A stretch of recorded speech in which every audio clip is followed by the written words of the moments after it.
पाकिस्तान के मुख्तलिफ शहरों में पीर को ख़वातीन के आलमी दिन के मौके पर औरत मार्च का इनेकाद किया जा रहा है।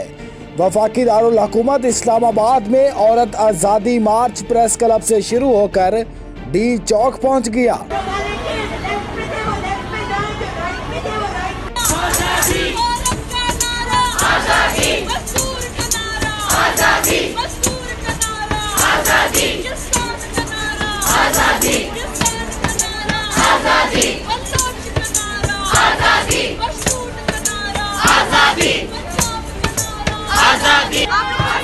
रुक जाए, एक मिनट रुक जाए।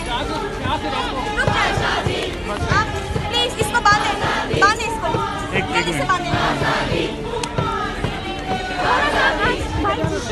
तेज हो, जदोजहद तेज हो, जदोजहद तेज।